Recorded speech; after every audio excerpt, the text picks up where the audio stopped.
Hello everyone. एक बार फिर से स्वागत है आप सभी को हमारे यूट्यूब चैनल नवाज स्टडी पर। सो फ्रेंड्स, आज का ये क्लास आईटीआई के फर्स्ट ईयर के छात्रों के लिए होने वाला है और वैसे छात्रों का ये क्लास होने वाला है जिनका ट्रेड आईसीटीएसएम है। सो दोस्तों, अगर आप आईटीआई कर रहे हैं और आपका ट्रेड है आईसीटीएसएम और आपको इस बार आईटीआई सीबीटी एग्ज़ाम देना है फर्स्ट ईयर का, तो आप इस क्लास में लास्ट तक बने रहें। और दोस्तों, आज का ये क्लास होने वाला है दूसरा। इससे पहले एक और क्लास करवा चुके हैं। अगर आप वो क्लास नहीं देखे हैं तो आप प्लेलिस्ट में जाकर वॉच कर सकते हैं।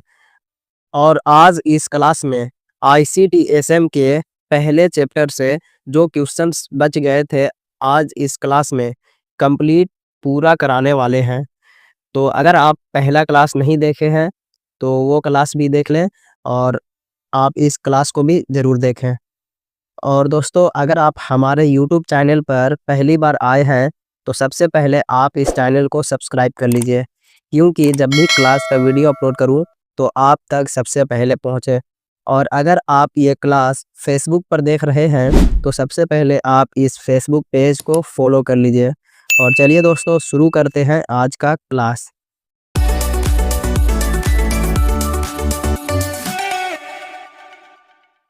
तो दोस्तों, आज का क्लास शुरू करने से पहले आपको बता दें कि इस क्लास में आईसीटीएसएम का पहला चैप्टर ट्रेड परिचय एवं सुरक्षा सावधानियां के चैप्टर से क्वेश्चंस को करवाने वाले हैं। और इससे पहले एक जो क्लास हुआ है उसमें भी इसी चैप्टर से क्वेश्चंस को करवाए थे। तो इस चैप्टर का और क्वेश्चंस बच गए थे, तो आज के क्लास में पूरा कंप्लीट करवाने वाले हैं। तो इससे पहले क्लास में 15 क्वेश्चंस को करवाए थे। आज इस क्लास में 16वां क्वेश्चन से क्लास को स्टार्ट करते हैं। तो प्रश्न है, आंतरिक रक्तस्राव होने का निम्न में से कौन सा कारण नहीं है।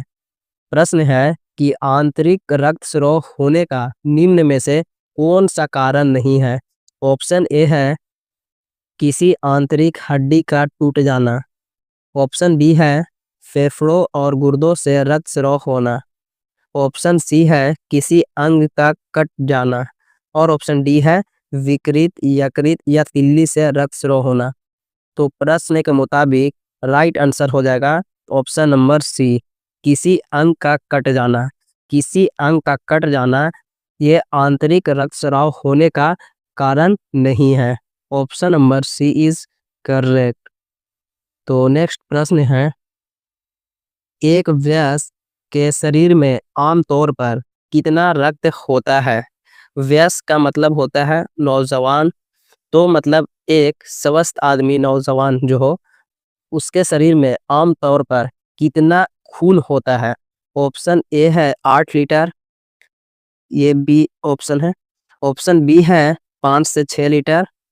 और ऑप्शन सी है 10 लीटर। और ऑप्शन डी है 12 लीटर। तो एक वयस्क के शरीर में आमतौर पर 5 से 6 लीटर खून होता है, इसलिए राइट आंसर हो जाएगा ऑप्शन नंबर बी, 5 से 6 लीटर। Option number B is correct. तो नेक्स्ट क्वेश्चन है, सिर की चोट को छोड़कर यदि अन्य कारणों से रक्त बहता है तो रक्त रोकने के लिए निम्न में से क्या उपाय करना चाहिए। सिर की चोट को छोड़कर यदि अन्य कारणों से रक्त बहता है तो रक्त रोकने के लिए निम्न में से क्या उपाय करना चाहिए। ऑप्शन ए है नाक पर उंगलियों से दबाव डालना चाहिए। ऑप्शन बी है रोगी को बैठा देना चाहिए। ऑप्शन सी है रोगी को शांत और अस्थिर अवस्था में रखना चाहिए। और ऑप्शन डी है उपरोक्त सभी। तो सिर की चोट को छोड़कर यदि अन्य कारणों से खून बहता है तो खून रोकने के लिए निम्न में से क्या उपाय करना चाहिए। तो इस प्रश्न का राइट आंसर हो जाएगा ऑप्शन नंबर डी, उपरोक्त सभी। नाक पर उंगलियों से दबाव डालना चाहिए, रोगी को बैठा देना चाहिए और रोगी को शांत और अस्थिर अवस्था में रखना चाहिए। इसलिए इस प्रश्न का राइट आंसर हो जाएगा ऑप्शन नंबर डी। तो नेक्स्ट क्वेश्चन है, निम्न में से कौन सा कार्य प्राथमिक उपचार के अंतर्गत नहीं करना चाहिए? प्रश्न है, निम्न में से कौन सा कार्य प्राथमिक उपचार के अंतर्गत नहीं करना चाहिए? ऑप्शन ए है कसे हुए कपड़े को ढीला कर दें। ऑप्शन बी है रोगी के नीचे कंबल बिछा दें। ऑप्शन सी है अंदरूनी चोट में पीड़ित को कुछ खाने पीने के लिए दें। और ऑप्शन डी है पीड़ित के सचेत होने पर उसका ढाढ़स बंधाएं। तो कौन सा कार्य प्राथमिक उपचार के अंतर्गत नहीं करना चाहिए?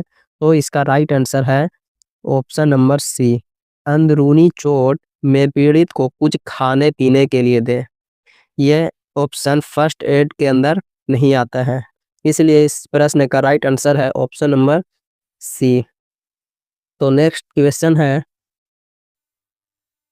विद्युत झटके से पीड़ित व्यक्ति की पीठ पर छाले होने पर निम्न में से कौन सी कृत्रिम श्वास विधि अपनाई जाती है? विद्युत झटके से पीड़ित व्यक्ति की पीठ पर छाले होने पर निम्न में कौन सी कृत्रिम श्वास विधि अपनाई जाती है? ऑप्शन ए है सिल्वेस्टर विधि। ऑप्शन बी है सैफर विधि। ऑप्शन सी है मुंह से मुंह में हवा भरना। और ऑप्शन डी है ये सभी।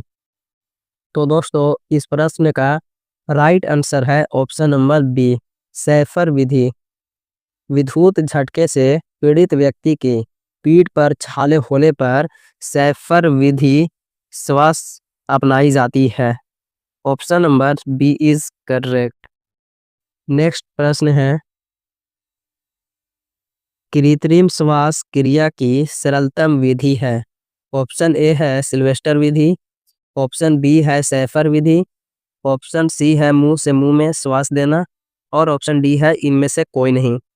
तो कृत्रिम श्वास क्रिया की सरलतम विधि है, इसका राइट आंसर है ऑप्शन नंबर सी, मुंह से मुंह में श्वास देना। Option number C is correct. तो नेक्स्ट प्रश्न है, कृत्रिम श्वास देने के लिए सर्वप्रथम किसको साफ करना चाहिए? कृत्रिम श्वास देने के लिए सर्वप्रथम किसको साफ करना चाहिए? ऑप्शन ए है मांसपेशियों को, मुंह को, जीभ को और श्वास नली को। तो इस प्रश्न का राइट आंसर है ऑप्शन नंबर डी, श्वास नली को। कृत्रिम श्वास देने के लिए सर्वप्रथम श्वास नली को साफ करना चाहिए। Option number D is correct.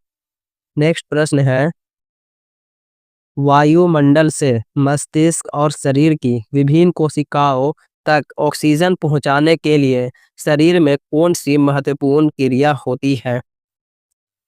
वायुमंडल से मस्तिष्क और शरीर की विभिन्न कोशिकाओं तक ऑक्सीजन पहुंचाने के लिए शरीर में कौन सी महत्वपूर्ण क्रिया होती है? ऑप्शन ए है श्वसन क्रिया। ऑप्शन बी है रक्त परिसंचरण क्रिया। ऑप्शन सी है ए और बी दोनों। और ऑप्शन डी है उपरोक्त में से कोई नहीं। तो इस प्रश्न का राइट आंसर है ऑप्शन नंबर सी, ए और बी दोनों, श्वसन क्रिया भी और रक्त परिसंचरण क्रिया भी।